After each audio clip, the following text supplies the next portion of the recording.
നൽകണമേ, വേഗം വരണമേ, സ്നേഹം പകരണമേ, ആത്മാവിലൊന്നു തൊടണമേ. ആരാധനയെ യേശുവേ,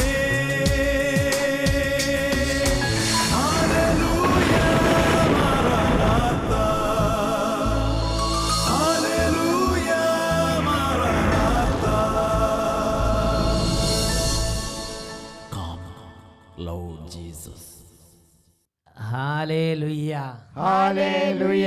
യേശുവേ ആരാധന, യേശുവേ ആരാധന. ഒരു കുടുംബത്തിന്റെ അനുഭവം ശ്രദ്ധിച്ചുകൊണ്ട് ഇന്നത്തെ ശുശ്രൂഷകളിലേക്ക് നമുക്ക് പ്രവേശിക്കാം. എൻ്റെ പേര് ലിസി വർഗീസ്. ഞാൻ വാക്കാട് ഇടവാംഗമാണ്. എൻ്റെ മകന് വേണ്ടിയിട്ടാണ് ഞാൻ സാക്ഷ്യം പറയുന്നത്. എൻ്റെ മകന് 4 വയസ്സിൽ തുടങ്ങിയതാണ് അർശസിൻ്റെ അസുഖം. പല ചികിത്സ ചെയ്തിട്ടും ആ രോഗം പരിപൂർണമായിട്ടും വിട്ടുമാറുന്നില്ല. അവസാനം ലാസ്റ്റ് കഴിഞ്ഞ് ഞങ്ങൾ ഒറ്റമൂലി പരീക്ഷിച്ച് നോക്കി.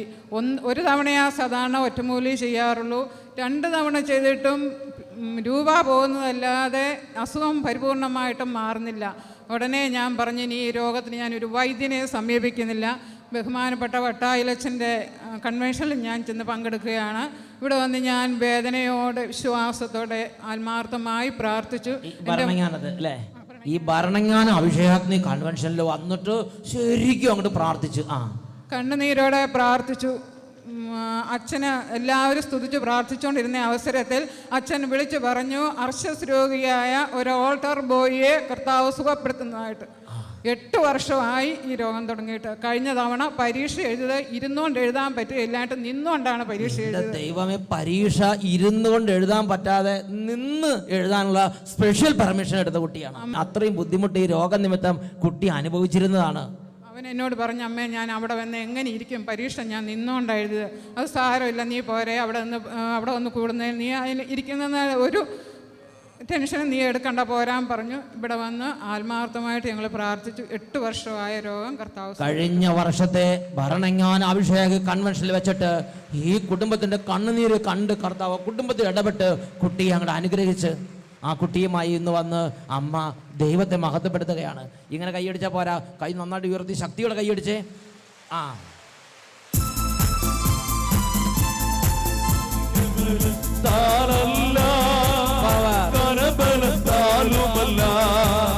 എന്റെ ആത്മാവിനാണ്, എന്റെ ആത്മാവിനാണ്, സൈന്യബലത്താലല്ല കരബലത്താലുമല്ല, എന്റെ ആത്മാവിനാണ്, എന്റെ ആത്മാവിനാണ്. Hallelujah, hallelujah. യേശുവേ ആരാധന, യേശുവേ ആരാധന. ഈ നിമിഷങ്ങളിൽ എഴുന്നേറ്റ് നിന്ന് നമുക്ക് പ്രാർത്ഥിക്കാം. പ്രിയപ്പെട്ട സഹോദരങ്ങളെ, എല്ലാവരും എളിമപ്പെട്ട് നന്നായിട്ട് പ്രാർത്ഥിക്കണം. നിയമാവർത്തന പുസ്തകം 7-ാം അധ്യായം 15-ാം തിരുലിഖിതം. കർത്താവ് നിങ്ങളുടെ ഇടയിൽ നിന്ന് എല്ലാ രോഗങ്ങളും മാറ്റിക്കളയും. യാക്കോബ് ശ്ലീഹയുടെ ലേഖനം 5-ാം അധ്യായം അതിൽ 13-ാം തിരുലിഖിതം. നിങ്ങളുടെ ഇടയിൽ ദുരിതം അനുഭവിക്കുന്നവൻ പ്രാർത്ഥിക്കട്ടെ. ഓ ദൈവമക്കളെ, ഇപ്പോൾ ഹൃദയം തുറന്ന് കർത്താവിൻ്റെ നാമം വിളിച്ചപേക്ഷിക്കുക. അവിടുത്തെ നാമം വിളിച്ചപേക്ഷിക്കുന്നവരുടെ മേൽ അവിടുന്ന് തൻ്റെ സമ്പത്ത് വർഷിക്കും. അവിശ്വാസിയോ നിരീക്ഷകനോ സംശയഗ്രസ്തനായിരിക്കാതെ ഹൃദയം തുറക്കുക മക്കളെ. ദൈവം പ്രാർത്ഥിക്കാൻ വേണ്ടി വിളിക്കുകയും തിരഞ്ഞെടുക്കുകയും ചെയ്തിട്ടുള്ള ഒരു കൂട്ടായ്മയിലല്ലേ ഇപ്പോൾ നാം പങ്കുചേർന്നുകൊണ്ടിരിക്കുന്നത്. ദൈവത്തിൻ്റെ വചനം ഓരോ കുടുംബങ്ങളിൽ അത്ഭുതമായി മാറാൻ ദൈവം തീരുമാനമായ മണിക്കൂറാണിത്.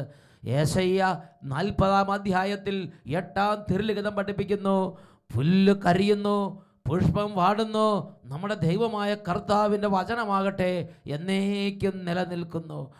ഇന്നും നിലനിൽക്കുന്ന സർവശക്തമായ വചനം വ്യാപരിക്കുന്ന മണിക്കൂറാണിത്. റോമാലേഖനം 9-ാം അധ്യായത്തിൽ 6-ാം തിരുലിഖിതം. ദൈവത്തിൻ്റെ വചനം ഒരിക്കലും ഒരിക്കലും പരാജയപ്പെട്ടിട്ടില്ല. ഓ ദൈവമേ, മഹത്വപൂർണമായ സർവശക്തമായ അങ്ങയുടെ വചനത്തിൻ്റെ അത്ഭുത ശക്തി ഇപ്പോൾ ഈ കുടുംബങ്ങളിലേക്ക് വ്യാപരിക്കട്ടെ. കിടക്കുന്ന കിടക്കിൽ നിന്ന് എഴുന്നേക്കാലും പോലും പറ്റാത്ത കിടപ്പ് രോഗികളായ മക്കളുടെ മേൽ ഈ വചനത്തിൻ്റെ അത്ഭുത ശക്തി ഇപ്പോൾ വ്യാപരിക്കട്ടെ.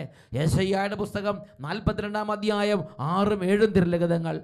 ഞാൻ നിന്നെ പേര് ചൊല്ലി വിളിച്ചു, ഞാൻ നിന്നെ കൈക്ക് പിടിച്ച് നടത്തി സംരക്ഷിച്ചു.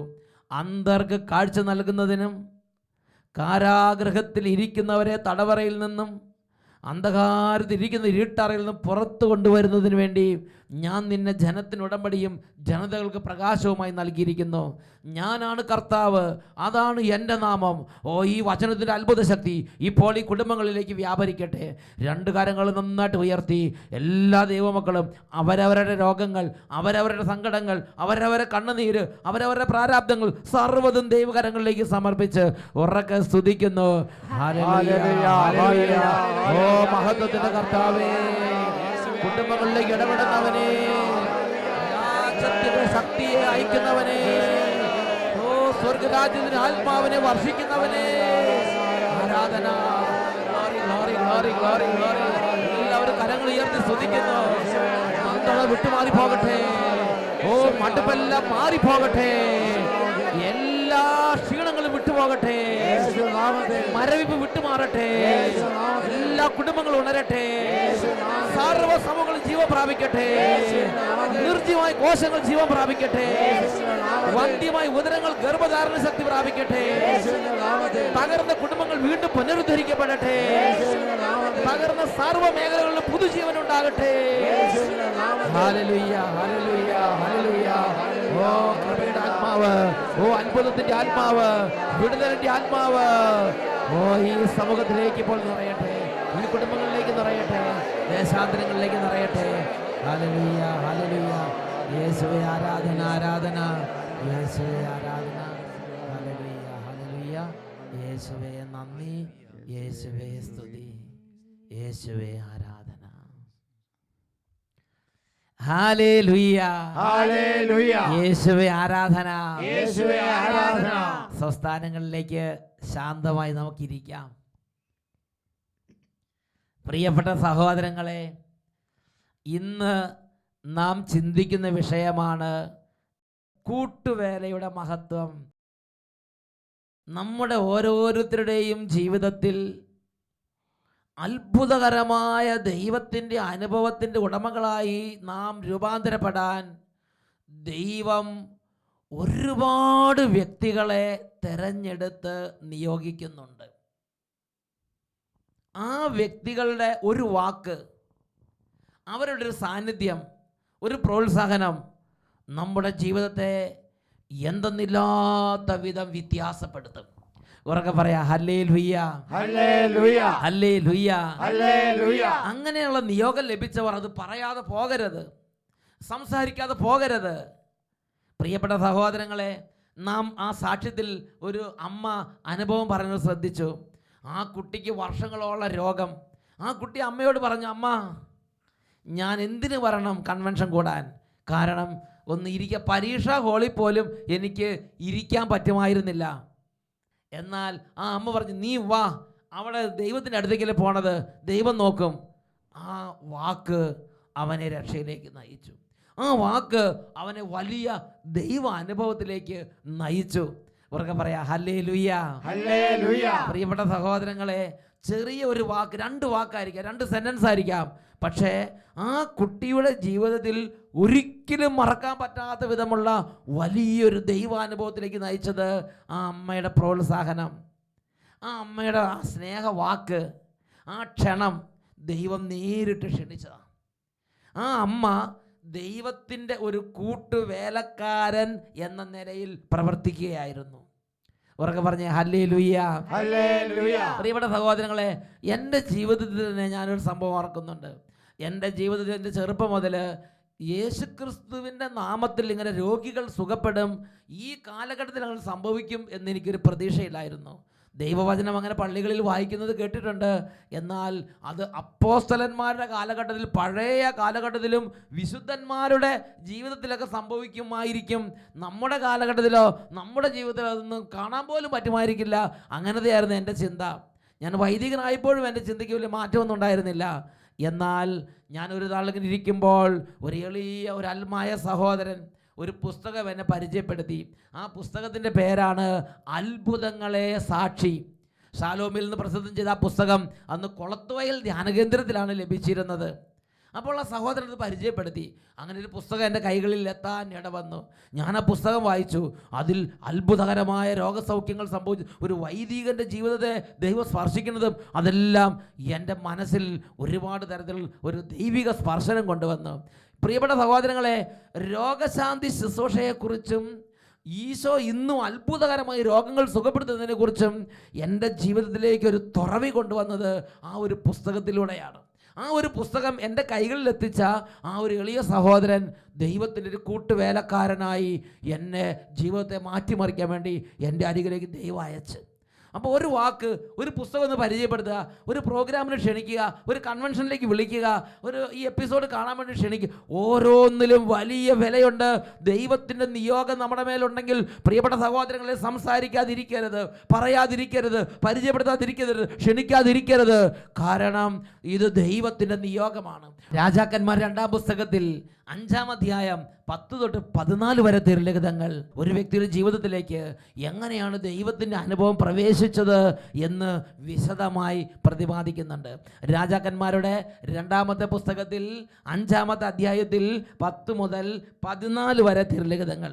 അതിൻ്റെ പശ്ചാത്തലം നാമാൻ എന്ന കുഷ്ഠരോഗി സിറിയ രാജ്യത്ത് നിന്ന് ഏലീഷ എന്ന പ്രവാചകൻ്റെ കുടിലിൻ്റെ മുമ്പിലേക്ക് എത്തി നിൽക്കുന്ന രംഗമാണ്. ഈ ഏലീഷയുടെ കുടിലിന് മുമ്പിലെത്തിയ നാമാൻ ആ രഥത്തിൽ അങ്ങനെ ഗമയോടെ ഇരിക്കുകയാണ്. പ്രിയപ്പെട്ട സഹോദരങ്ങളെ, കുറേ കഴിഞ്ഞപ്പോൾ ഏലീഷ തൻ്റെ ഭൃത്തിനെ അയച്ച് നാമാൻ എന്ന ഈ സൈന്യാധിപനോട്, കുഷ്ഠരോഗിയായ സിറിയ രാജ്യത്തിൻ്റെ ഈ സൈന്യാധിപനോട് സംസാരിക്കുന്ന രംഗമാണ് 5-ാമത്തെ അധ്യായത്തിൽ 10 മുതലുള്ള വാക്യങ്ങൾ. അവിടെ നമ്മൾ വായിക്കുന്നത് എങ്ങനെയാണ്? ഏലീഷ ദൂതനെ അയച്ച് അവനോട് പറഞ്ഞു, നീ ജോർദാനിൽ പോയി 7 പ്രാവശ്യം കുളിക്കുക, നീ ശുദ്ധനായി ശരീരം പൂർവസ്ഥിതിയെ പ്രാപിക്കും. വേറെ ഒന്നും ചെയ്തില്ല, ഒരു നിർദ്ദേശം മാത്രം കൊടുത്തു വിട്ട്, നീ ജോർദാനിൽ പോയി 7 തവണ കുളിച്ച് നീ തിരിച്ചു പോവുക, നിൻ്റെ ഈ കുഷ്ഠം മാറും. ഇത് ഒരുപാട് കാലമായി കുഷ്ഠത്തിൻ്റെ ഈ സൗഖ്യത്തിന് വേണ്ടിയുള്ള ചികിത്സകളും അധ്വാനങ്ങളും പരിശ്രമങ്ങളും തീർത്ഥാടനങ്ങളും നടത്തിക്കൊണ്ടിരിക്കുകയാണ്. ഒരു മാറ്റവും ഇല്ല. അങ്ങനെ ഇരിക്കുമ്പോഴാണ് പറയണത്, നീ ആ ജോർദാനിൽ പോയി 7 പ്രാവശ്യം കുളിക്കുക, അത് മാറും. പ്രിയപ്പെട്ട സഹോദരങ്ങളെ, ഈ നാമാന് അത് അംഗീകരിക്കാൻ പറ്റിയില്ല. നാമാൻ ക്രുദ്ധനായി. അതാണ് തുടർന്ന് വരുന്ന വാക്യങ്ങൾ കാണുന്നത്. എന്നാൽ നാമാൻ കുപിതനായി മടങ്ങിപ്പോയി. അവൻ പറഞ്ഞു, ഏലീഷ എൻ്റെ അടുത്ത് ഇറങ്ങി വന്ന് തൻ്റെ ദൈവമായ കർത്താവിനെ നാമം വിളിച്ചപേക്ഷിക്കുമെന്നും കരം വീശി കുഷ്ഠം സുഖപ്പെടുത്തുമെന്നും ഞാൻ വിചാരിച്ചു. ഡമാസ്കസിലെ അബാനയും ബാർബാറും ഇസ്രായേലിലെ നദികളേക്കാൾ ശ്രേഷ്ഠമല്ലേ? അവയിൽ കുളിച്ച് എനിക്ക് ശുദ്ധി പ്രാപിച്ചുകൂടെ? അവൻ ക്രുദ്ധനായി അവിടെ നിന്ന് തിരിച്ചുപോയി. പ്രിയപ്പെട്ട സഹോദരങ്ങളെ, വലിയൊരു ദൈവാനുഭവത്തിന് വേണ്ടി ദൈവം കൊണ്ടുവന്നതാണ്. എന്നാൽ ഹൃദയം തുറക്കാൻ പറ്റുന്നില്ല, ദൈവത്തെ അംഗീകരിക്കാൻ പറ്റുന്നില്ല, ദൈവത്തിൻ്റെ വഴികൾ അംഗീകരിക്കാൻ പറ്റുന്നില്ല, പ്രാർത്ഥനയിൽ അല്ലെങ്കിൽ ഹൃദയം എളിമപ്പെടുത്താൻ പറ്റുന്ന ഒരു പ്രത്യേക പീഡ നാമാനെ അലട്ടുകയാണ്. ദൈവത്തിൻ്റെ അനുഭവത്തിൽ നിന്നും നാമാനെ ബഹുദൂരം ദൂരെ ആകുന്ന ഒരു പ്രത്യേക ഈഗോ, ഒരു പ്രത്യേക അഹങ്കാരം, ഒരു പ്രത്യേക അന്ധകാര പീഡ ഇപ്പോൾ നാമാനെ കഠിനമായി പീഡിപ്പിക്കുകയാണ്. അവൻ ക്രുദ്ധനായി അവിടെ നിന്ന് മടങ്ങിപ്പോയി. ഈ സമയത്ത് ദൈവത്തിന് നിയോഗം ലഭിച്ചൊരു എളിയ വേലക്കാരൻ, ദൈവത്തിൻ്റെ ഒരു കൂട്ടുവേലക്കാരൻ, ഒരു എളിയ ഭൃത്യൻ അവിടെ ഉണ്ടായിരുന്നു. അതാണ് തുടർന്ന് വരുന്ന 13ഉം 14ഉം തിരുലിഖിതങ്ങൾ. എന്നാൽ ഭൃത്യന്മാർ അടുത്ത് ചെന്ന് പറഞ്ഞു, പിതാവേ, പ്രവാചകൻ ഭാരിച്ച ഒരു കാര്യമാണ് കൽപ്പിച്ചിരുന്നതെങ്കിൽ അങ്ങ് അത് ചെയ്യുമായിരുന്നില്ലേ? ഈ പ്രവാചകൻ നാമാനോട് വലുപ്പമുള്ള സ്വർണ്ണ കട്ടി അവിടെ വെക്ക് എന്ന് പറഞ്ഞിരുന്നെങ്കിൽ നാമാൻ ചെയ്യുമായിരുന്നു. കാരണം ഈ കുഷ്ഠത്തിൽ നിന്ന് സൗഖ്യം പ്രാപിക്കാൻ നാമാൻ അത്രമാത്രം ആഗ്രഹിച്ചിരുന്നു. വലിയ പാരിതോഷികങ്ങളും വലിയ സമ്മാനങ്ങളുമായിട്ടാണ് നാമാൻ വന്നിരിക്കുന്നത്. അപ്പോഴാണ് ഏലീഷ ഒന്നും പ്രതീക്ഷിക്കുന്നില്ല. ഏലീഷ പറഞ്ഞാൽ പുഴയിൽ കുളിച്ചിട്ട് പോയി വിട്ടുപൊക്കോളാൻ പറഞ്ഞു. അപ്പോൾ നാമാൻ്റെ ഹൃദയത്തിൽ അത് അംഗീകരിക്കാൻ പറ്റുന്നില്ല. പക്ഷേ ആ എളിയ ഭൃത്യന്മാർ, ദൈവത്തിന് നിയോഗം ഉണ്ടായിരുന്നവർ, അവർ സംസാരിക്കാൻ തുടങ്ങി, അവർ ഇടപെടാൻ തുടങ്ങി. അവർ ചെന്ന് പറയുകയാണ്, പിതാവേ, പ്രവാചകനൊരു ഭാരിച്ച കാര്യമാണ് കൽപ്പിച്ചിരുന്നതെങ്കിൽ അങ്ങ് തീർച്ചയായും അത് ചെയ്യുമായിരുന്നില്ലേ? അപ്പോൾ കുളിച്ച് ശുദ്ധനാകുക എന്ന് പറയുമ്പോൾ എത്രയോ കൂടുതൽ താല്പര്യത്തോടെ അങ്ങ് അത് ചെയ്യേണ്ടതാണ്. അങ്ങനെ ദൈവപുരുഷൻ്റെ വാക്കനുസരിച്ച് അവൻ ജോർദാനിലിറങ്ങി 7 പ്രാവശ്യം മുങ്ങി അവൻ സുഖം പ്രാപിച്ചു. പ്രിയപ്പെട്ട സഹോദരങ്ങളെ, നോക്കുക, ഇവിടെ ഈ നാമാനെ ദൈവാനുഭവത്തിലേക്ക് കൊണ്ടുവന്നത് ആരാ? ഈ ഏലീഷ പറഞ്ഞു ശരി, ഏലീഷയുടെ ഭൃത്യന്മാർ പറഞ്ഞു ശരി. പക്ഷേ അതിനേക്കാൾ കൂടുതൽ നാമാൻ്റെ കൂടെ ഉണ്ടായിരുന്ന ആ ഭൃത്യന്മാർ, അവർ തക്ക സമയത്ത് ദൈവത്തിൻ്റെ നിയോഗം അനുസരിച്ച് സംസാരിക്കാൻ തുടങ്ങി. പ്രഭോ, പിതാവേ, ഇങ്ങനെ അങ്ങോട്ട് പോയിട്ട് എന്താ കാര്യം? നമ്മൾ സുഖം പ്രാപിക്കാൻ വന്നാൽ ഇതിനേക്കാൾ വലുത് നിങ്ങൾ പറഞ്ഞങ്ങ് ചെയ്യുമായിരുന്നില്ലേ? ഇത് ചെറിയ കാര്യമല്ലേ? ഉത്സാഹത്തോടെ ചെയ്യേണ്ടതല്ലേ? ഇങ്ങനെ അവരുടെ ആ ഹൃദയത്തിൽ നിന്ന് അവർ ഏതാനും സെൻറ്റൻസുകൾ, ഏതാനും വാക്യങ്ങൾ, ഏതാനും കാര്യങ്ങൾ അവർ സംസാരിച്ചു. അവിടെ ദൈവാനുഭവമായി. അവിടെ നാമാൻ്റെ ഹൃദയം മാറുകയാണ്. അവിടെ നാമാൻ്റെ പൈശാചികപ്പെട്ട് വിട്ടുപോവുകയാണ്. അവിടെ നാമാൻ്റെ അടഞ്ഞിരുന്ന ഹൃദയം തുറക്കപ്പെടുകയാണ്. അവിടെ ദൈവത്തിൻ്റെ അനുഭവം തുറക്കപ്പെടുകയാണ്. അവിടെ നമ്മുടെ പുതിയ യുഗം ആരംഭിക്കുകയാണ്. ചരിത്രത്തിൻ്റെ ഗതിയെല്ലാം മാറുകയാണ്. സംഭവഗതികളെല്ലാം ആകെ കീഴ്മേൽ മറിയുകയാണ്. പ്രിയപ്പെട്ട സഹോദരങ്ങളെ, ഒരു യുഗം മുഴുവൻ നാമാൻ്റെ ജീവിതത്തിൽ ഇരുട്ട് മൂടി കടന്നിരുന്ന ഒരു വിഷയത്തിന് അവിടെ ദൈവത്തിന് അനുഭവം ഉണ്ടാവുകയാണ്. പ്രിയപ്പെട്ട സഹോദരൻ, ഇതാണ് ദൈവത്തോടുള്ള, ദൈവത്തിൻ്റെ കൂട്ടുവേലക്കാരുള്ള പ്രവർത്തനം. ഒരുപക്ഷെ കുടുംബത്തിൽ അമ്മയായിരിക്കാം, കുടുംബത്തിൽ അപ്പനായിരിക്കാം, കൂടപ്പിറപ്പുകളായിരിക്കാം, നമ്മുടെ അടുത്ത സ്നേഹിതന്മാരായിരിക്കാം, നമ്മുടെ പ്രാർത്ഥന ഗ്രൂപ്പ് അംഗങ്ങളായിരിക്കാം, നമ്മളോട് വളരെ അടുപ്പമുള്ളവർ, നമ്മുടെ കമ്പനിയിലെ ജോലിക്കാരായിരിക്കാം, പാർട്ട്നേഴ്സായിരിക്കാം, ആരുമാകട്ടെ, അവർ ദൈവത്തിൻ്റെ നിയോഗത്തോടെ സംസാരിക്കും. ആ സംസാരിക്കുന്ന സമയത്ത് കാലങ്ങളായുള്ള പൈശാചിക പിടികൾ വിട്ടുപോകും. കാലങ്ങളായുള്ള തടസ്സങ്ങൾ മാറും. അടഞ്ഞിരിക്കുന്ന ഹൃദയങ്ങൾ തുറക്കപ്പെടും. വളരെ പെട്ടെന്ന് വ്യത്യാസങ്ങളുണ്ടാകും. ഒരു പുസ്തകം പരിചയപ്പെടുത്തുമ്പോൾ, ഒരു കാര്യത്തെക്കുറിച്ച് സംസാരിക്കുമ്പോൾ, ഒരു പ്രോഗ്രാമിന് ക്ഷണിക്കുമ്പോൾ, ഒരു ധ്യാനത്തിലേക്ക് അടുപ്പിക്കുമ്പോൾ, ഒരു ധ്യാനത്തിന് പറഞ്ഞു വിടുമ്പോൾ, ഇതേപോലെ ദൈവത്തിൻ്റെ നിയോഗത്തോടു കൂടിയാണ് അവർ സംസാരിക്കുന്നത്. സഹോദരങ്ങളെ, ദൈവരാജ്യത്തിൻ്റെ ഈ വിപുലമായ വേലയെക്കുറിച്ച് കൊറിന്തോസ്യർക്ക് എഴുതിയ 1-ാം ലേഖനത്തിൽ 3-ാമത്തെ അധ്യായത്തിൽ 5 മുതൽ 9 വരെയുള്ള തിരുലിഖിതങ്ങളിൽ വെളിപ്പെടുത്തപ്പെട്ടിട്ടുണ്ട്. അവിടെ നമ്മൾ വായിക്കുന്നത് എങ്ങനെയാണ്? അപ്പോളോസ് ആരാണ്? പൗലോസ് ആരാണ്? കർത്താവ് നിശ്ചയിച്ചതനുസരിച്ച് നിങ്ങളെ വിശ്വാസത്തിലേക്ക് നയിച്ച ശുശ്രൂഷകർ മാത്രം. അപ്പം ഇങ്ങനെ നിയോഗം പഠിച്ച ഓരോരുത്തരും നമ്മൾ സംസാരിക്കുമ്പോൾ, അത് അമ്മയാകട്ടെ, അപ്പനാകട്ടെ, സഹപ്രവർത്തകർ ആരുമാകട്ടെ, അവർ കർത്താവ് നിശ്ചയിച്ചതനുസരിച്ച് വിശ്വാസത്തിലേക്ക് നയിക്കാൻ നിയോഗമുള്ളവർ. അവർ സംസാരിക്കുമ്പോൾ തടസ്സങ്ങൾ മാറുന്നു. അവർ സംസാരിക്കുമ്പോൾ അടഞ്ഞിരിക്കുന്ന ഹൃദയങ്ങൾ തുറക്കപ്പെടുന്നു. അവർ സംസാരിക്കുമ്പോൾ കൃപ വർദ്ധിക്കുന്നു. ഇവർക്ക് പറയാം ഹല്ലേലൂയ. പൗലോസ് ആരാണ്? അപ്പോളോസ് ആരാണ്?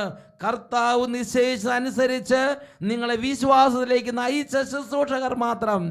ഞാൻ നട്ടു, അപ്പോളോസ് നനച്ചു, എന്നാൽ ദൈവമാണ് വളർത്തിയത്. അതിനുശേഷം 9-ാമത്തെ വാക്യം വായിക്കുന്നത് എങ്ങനെയാണ്?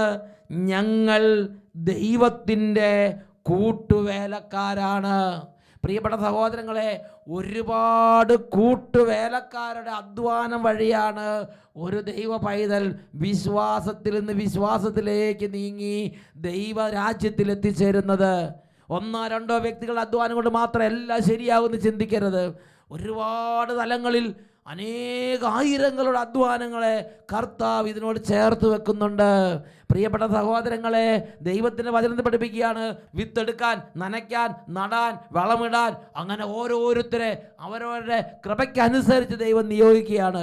വിത്ത് വിതയ്ക്കുന്നവർ, നടുന്നവർ, നനയ്ക്കുന്നവർ, പുഴുവിനെടുത്ത് കളയുന്നവർ, പരിചരിക്കുന്നവർ, വെള്ളമൊഴിക്കുന്നവർ, ഇങ്ങനെ ഒരു 100,000 പേരുടെ സഹപ്രവർത്തനത്തിൻ്റെ ഫലമായിട്ടാണ് ദൈവരാജ്യത്തിൻ്റെ ശുശ്രൂഷകൾ, ദൈവരാജ്യത്തിൻ്റെ അനുഭവം, ദൈവരാജ്യം ഈ ഭൂമിയിൽ വ്യാപിച്ചു കൊണ്ടിരിക്കുന്നത്. ഉറക്കെ പറയാ ഹല്ലേലൂയ, ഹല്ലേലൂയ, ഹല്ലേലൂയ. അതുകൊണ്ട് ദൈവം നൽകിയിരിക്കുന്ന നിയോഗം നിവർത്തിക്കുന്നത് നമ്മൾ മടുപ്പ് വിചാരിക്കരുത്. ഞാനിങ്ങനെ ചെയ്തുകൊണ്ട് എന്ത് കാര്യം, ഞാനിങ്ങനെ വിളിച്ചുകൊണ്ട് കാര്യം, അതിൽ കാര്യമുണ്ട് സഹോദരങ്ങളെ. കർത്താവിൻ്റെ കൂട്ടുവേലക്കാരനായിരിക്കുന്നതിൽ കാര്യമുണ്ട്. Hallelujah, hallelujah. ഹെബ്രായ ലേഖനത്തിൽ 3-ാം അധ്യായത്തിലെ 13-ാമത്തെ തിരുലിഖിതം, ഇന്ന് എന്ന് വിളിക്കപ്പെടുന്ന കാലമുള്ളിടത്തോളം കാലം നിങ്ങൾ പരസ്പരം ഉപദേശിക്കുവീൻ. 1-2 പേരോട് പറഞ്ഞ് നിർത്തരുത്. തമ്മിൽ പറയണം, തമ്മിൽ സന്ദർശിക്കണം, തമ്മിൽ പ്രോത്സാഹിപ്പിക്കണം, വിളിക്കണം, പങ്കുവെക്കണം, പരിചയപ്പെടുത്തണം. കിട്ടിയ കൃപയുടെ തോതനുസരിച്ച് എല്ലാ മേഖലകളിലും, എല്ലാ തലങ്ങളിലും, എല്ലാ ഇടങ്ങളിലും ദൈവത്തെക്കുറിച്ച് പറയുക, ക്ഷണിക്കുക, പരിചയപ്പെടുത്തുക, പങ്കുവെക്കുക, വിതരണം ചെയ്യുക. കിട്ടിയതെല്ലാം വിതരണം ചെയ്യാൻ വേണ്ടി ദൈവം ക്ഷണിക്കുകയാണ്. ഇന്ന് എന്ന് വിളിക്കപ്പെടുന്ന കാലമുള്ളിടത്തോളം കാലം എല്ലാ ദിവസവും നിങ്ങൾ പരസ്പരം ഉപദേശിക്കുവീൻ. ഉറക്കെ പറയാ ഹല്ലേലൂയ, ഹല്ലേലൂയ. ഒരു സിമ്പിളായ ഉപദേശം കൊടുത്തപ്പോൾ എങ്ങനെയാണ് ഒരു വ്യക്തിയുടെ ജീവിതത്തിൽ നല്ലൊരു അനുഭവമായതെന്ന് ഇപ്പോൾ നമുക്ക് ശ്രദ്ധിക്കാം. ഞാൻ പാലാ രൂപതയിൽ നിന്ന് ഞാറൂന്നേ പള്ളിയിൽ നിന്ന് വരുന്നതാണ്. എനിക്ക് ഇവിടെ പറയാനുള്ളത് തലവേദന. 37 വർഷമായി എനിക്ക് തലവേദനയായിരുന്നു. എത്രയാ? 37 വർഷം. എൻ്റെ 12 വയസ്സിൽ തുടങ്ങിയതാണ്. ഞാൻ പല ധ്യാനങ്ങളും കൂടുകയും അവിടെയെല്ലാം വെച്ച് കർത്താവിനോട് പറയും, ദൈവമേ എൻ്റെ ഈ തലവേദന ഒന്ന് മാറ്റിത്തരണമേ എന്ന്. ഒരു മാസത്തിൽ ഒരു പ്രാവശ്യമെങ്കിലും എനിക്ക് ഈ തലവേദന കാരണം ഒരു ജോലിയും ചെയ്യാൻ പാടില്ല. മരുന്ന് കഴിക്കാതെ ഞാൻ ഒന്നും എനിക്ക് എഴുന്നേക്കാൻ പോലും പാടില്ല. അങ്ങനെയായി ഞാൻ വർഷങ്ങൾ കഴിഞ്ഞുകൂടി. ഈ കഴിഞ്ഞ വർഷത്തെ ധ്യാനത്തിന് ഞാൻ പങ്കെടുക്കുകയുണ്ടായി. കഴിഞ്ഞ വർഷത്തെ വർണ്ണങ്ങാൻ അഭിഷേകാഗ്നി ദൈവം അങ്ങോട്ട് എത്രയോ അത്ഭുതങ്ങൾ ചെയ്തത്. ഇപ്പം ഞാൻ സ്റ്റേജിന് പുറകെ നോക്കി, അനൗൺസൊന്നും ചെയ്തില്ല, സ്റ്റേജിന് പുറകെ നോക്കിയപ്പോൾ വലിയൊരു ജനക്കൂട്ടം അവിടെ സാക്ഷ്യം പറയാൻ വേണ്ടി നിൽക്കുക. ചെറിയൊരു ധ്യാനം നടത്താനുള്ള ജനക്കൂട്ടം അവിടെയുണ്ട്. ഞാൻ അച്ഛൻ ഇങ്ങനെ തലയ്ക്ക് പിടിക്കുന്നുണ്ടെന്ന് ഇങ്ങനെ ഞങ്ങളുടെ കുടുത്തി വന്ന ആൾക്കാരെല്ലാവരും പറഞ്ഞു. ഞങ്ങളെല്ലാവരും പിരിഞ്ഞു പോകാനായിട്ട് ഒരുങ്ങി നിൽക്കുമോ വണ്ടി എടുക്കാൻ വേണ്ടി. അന്നേരം ഞാനും ഓടി വന്ന് ഇങ്ങനെ അച്ഛൻ്റെ അടുക്കലേക്ക് കയറാൻ വന്നപ്പോൾ എൻ്റെ കുടുത്തി വന്ന് ഒരു ചേട്ടൻ പറഞ്ഞു, ഇവിടെ നിന്നിട്ട് കാര്യമില്ല, മുന്നോട്ട് കയറണം പറഞ്ഞു. അപ്പം ഞാൻ അവരെല്ലാവരും അവിടെ നിൽക്കുമല്ലേ, നമ്മളെങ്ങനെയാണ് മുന്നോട്ട് കയറണേ? അപ്പം പറഞ്ഞു അത് കുഴപ്പമില്ല, കയറെന്ന് പറഞ്ഞ് എന്നെ പിടിച്ചു കൊണ്ടുവന്ന് അച്ഛൻ്റെ മുമ്പിലേക്ക് നിർത്തി. ഞാൻ ഇത്രേ പറഞ്ഞോളൂ, അച്ഛൻ തലവേദന ഇത്രേ പറയാൻ എനിക്ക് സമയം ഉണ്ടായിരുന്നുള്ളൂ. ഇവരൊക്കെ എന്തോരം ഞാൻ അവരെ അവഗണിച്ച് കയറി നിൽക്കുവാണല്ലോ എന്നുള്ള ബോധം. അപ്പം അച്ഛനിങ്ങനെ തലയെ കൈ പിടിച്ചു. ഞാൻ പോയി അന്നേരം തന്നെ അപ്പുറത്ത് മാറിയിരുന്നു. അപ്പം ഞങ്ങളുടെ കുടുത്തി വന്ന സിസ്റ്റർ ചോദിച്ചു, മേരുക്കുട്ടി എങ്ങനെയുണ്ട്, തലയ്ക്ക് പിടിച്ചിട്ട് എന്തെങ്കിലും കാര്യം പറഞ്ഞോ? ഞാൻ പറഞ്ഞു സിസ്റ്ററെ എനിക്ക് തലവേദനയെന്ന് ഞാൻ പറഞ്ഞു. എന്നിട്ട് എന്നെ അനുഭവം ഞാൻ പറഞ്ഞു, എനിക്ക് എന്നാന്നറിയത്തില്ല, എനിക്ക് നല്ലോണം എന്നെ അങ്ങ് വിയർക്കുന്നുണ്ട്, ഈ തണുപ്പായിട്ടും വിയർക്കുന്നുണ്ട്, ഈശോ എന്നെ അനുഗ്രഹിച്ചെന്നാണ് തോന്നുന്നത് എന്ന് പറഞ്ഞു. എന്നാൽ പേടിക്കണ്ട, ഇനി തലവേദന ഉണ്ടാകിയല്ല എന്ന് പറഞ്ഞു. ആ സിസ്റ്റർ ഒരു നല്ല സിസ്റ്ററാണ് കേട്ടോ. വേറെ വല്ല സിസ്റ്റർമാരാണെങ്കിൽ വേറെ പലതും പറയാമായിരുന്നു. പക്ഷേ സിസ്റ്റർ നല്ല കാര്യം തന്നെ, പ്രത്യാശ, കൃപയുടെ വചസ്സുകൾ, അനുഗ്രഹത്തിൻ്റെ ദൂതുകൾ സിസ്റ്ററിലൂടെ ദൈവം അങ്ങോട്ട് പ്രഖ്യാപിച്ചു. ഒരു വർഷക്കാലമായിട്ട് ഇന്ന് വരെയും തലവേദനയുടെ മരുന്ന് കഴിച്ചിട്ടില്ല. പിന്നെ ഇന്ന് വരെ ഈശോയെ 12ാമത്തെ വയസ്സ് തുടങ്ങിയതാണ്, 37 വർഷം അനുഭവിച്ചതാണ്. ആ ഒരു സെക്കൻഡിൽ ഈശോ അങ്ങോട്ട് എടുത്തു മാറ്റി. യേശുവേ നന്ദി, യേശുവേ സ്തോത്രം. Hallelujah, hallelujah. പ്രിയപ്പെട്ട സഹോദരങ്ങളെ, ദൈവം കൊണ്ട് ആ സിസ്റ്ററിനെ കൃത്യസ്ഥലത്ത് കൊണ്ട് നിർത്തിയിരിക്കുകയാണ്. ഈ വ്യക്തി ശുശ്രൂഷയിൽ പങ്കെടുത്തു, ചില അനുഭവങ്ങളൊക്കെ ഉണ്ടായി. പക്ഷേ ഇങ്ങനെ അങ്ങോട്ടും ഇങ്ങോട്ടും ഇല്ലാതെ നിൽക്കുന്ന സമയത്ത് ആ സിസ്റ്ററിൻ്റെ ആദരങ്ങളുടെ കൃപാവചത് പറഞ്ഞു, പേടിക്കേണ്ട, മതി, ഇതൊക്കെ മതി, സംഭവിക്കും, സൗഖ്യം പ്രാപിക്കും, നീ പേടിക്കേണ്ട, ധൈര്യമായിട്ടിരിക്കുക. അതോടുകൂടി അതുങ്ങളുടെ അഭിഷേകമായി. ആ വ്യക്തിയുടെ ജീവിതത്തിൽ ഒരിക്കലും മറക്കാൻ പറ്റാത്ത വിധം വലിയൊരു ദൈവിക ഇടപെടലിൻ്റെ വേദിയായി അവിടെ ഇങ്ങോട്ട് മാറുകയാണ്. ഈ നിമിഷങ്ങളിൽ നമുക്ക് എഴുന്നേറ്റ് നിൽക്കാം. പ്രിയപ്പെട്ട സഹോദരങ്ങളെ, മണിക്കൂറുകൾ നിങ്ങൾ നിൽക്കുന്ന ശുശ്രൂഷയോ വലിയ പ്രസംഗമോ അതുപോലെ തന്നെ പ്രധാനപ്പെട്ടതാണ്. ഒരു 2 മിനിറ്റ് സംസാരം, ഒരു പ്രോത്സാഹനം, ഒരു കൺഫർമേഷൻ, കൃപയുടെ വചസ്സുകൾ പറയുക, നല്ല നല്ല ഉപദേശങ്ങൾ പറയുക, നല്ല നല്ല നിർദ്ദേശങ്ങൾ കൊടുക്കുക, ക്ഷണിക്കുക, കൊണ്ടുവരിക, പ്രോത്സാഹിപ്പിക്കുക, അയക്കുക, ഇതെല്ലാം പ്രധാനപ്പെട്ടതാണ്. ഒരു 2 സെൻറ്റൻസ് ആയിരിക്കും. അതുകൊണ്ട് ദൈവരാജ്യത്തിൻ്റെ അനുഭവത്തിലേക്ക് ജനങ്ങളെ നയിക്കാൻ നമ്മുടെ ജീവിതത്തിൽ ദൈവത്തിന് ഇടപെടാൻ പറ്റും. ഉറക്കെ പറഞ്ഞേ ഹല്ലേലൂയ, ഹല്ലേലൂയ, ഹല്ലേലൂയ, ഹല്ലേലൂയ. ദൈവത്തിൻ്റെ കൂട്ടുവേലക്കാരായി ഒരു 100,000 വിധത്തിൽ നമുക്ക് ഓരോരുത്തർക്കും വ്യാപരിക്കാൻ കഴിയും. ദൈവത്തിൻ്റെ ഒരു കൂട്ടുവേലക്കാരനായിരിക്കുന്നതിൽ പ്രിയപ്പെട്ട മക്കളെ അഭിമാനം തീരുമാനിക്കുക, അതിനുവേണ്ടി ദാഹിക്കുക, അതിനുവേണ്ടി അവസരങ്ങൾ തരണമെന്ന് പ്രാർത്ഥിക്കുക. 2 കരങ്ങൾ ഉയർത്തി ഉറക്കെ സ്തുതിക്കാം. Hallelujah, hallelujah. യേശുവേ ആരാധന, യേശുവേ അഭിഷേകം ചെയ്യണമേ, സമൂഹത്തെ അനുഗ്രഹിക്കണമേ, ഓരോ കുടുംബങ്ങളെ അനുഗ്രഹിക്കണമേ, ദൈവരാജ്യത്തിൽ പങ്കാളിത്തം നൽകണമേ, കൂട്ടുവേലക്കാരായി ഉയർത്തണമേ, കൂട്ടുവേലയുടെ മഹത്വം വെളിപ്പെടുത്തണമേ. Hallelujah, hallelujah. യേശുവേ ആരാധന, ഹല്ലേലൂയ, ഹല്ലേലൂയ. യേശുവേ ആരാധന, യേശുവേ ആരാധന, ഹല്ലേലൂയ, ഹല്ലേലൂയ. യേശുവേ സ്തോത്രം, യേശുവേ നന്ദി. Praise the Lord. 1 കൊരിന്തോസ് 3-9 തിരുലിഖിതം. ഞങ്ങൾ ദൈവത്തിൻ്റെ കൂട്ടുവേലക്കാരാണ്. Hallelujah, hallelujah. ഇന്ന് നാം ശ്രവിച്ചത് കൂട്ടുവേലയുടെ മഹത്വം. Hallelujah, hallelujah.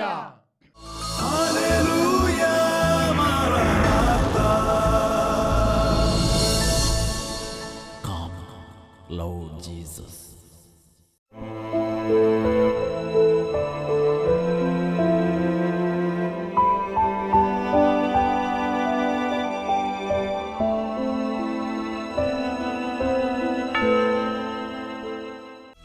Hallelujah, hallelujah. പ്രിയപ്പെട്ട സഹോദരങ്ങളെ, ജീവിതത്തിൻ്റെ സകല കാര്യങ്ങളിലും നമ്മളെ നടത്താൻ കഴിവുള്ള ദൈവത്തെ പൂർണ്ണ ഹൃദയത്തിൽ വിശ്വസിക്കാനുള്ളൊരു അനുഗ്രഹം നമുക്ക് പ്രാർത്ഥിക്കാം. 2 കരങ്ങൾ ഈശോയിലേക്ക് ഉയർത്താം. യേശുവേ, കരഞ്ഞ് നിലവിളിക്കുന്ന സമയമാണിത്. എൻ്റെ യേശു എനിക്ക് മതിയായി ഉറക്കെ വിളിക്കുന്നു. യേശുവേ, യേശുവേ, യേശുവേ, കരങ്ങൾ ഉയർത്തി വിളിക്കുന്നു. യേശുവേ,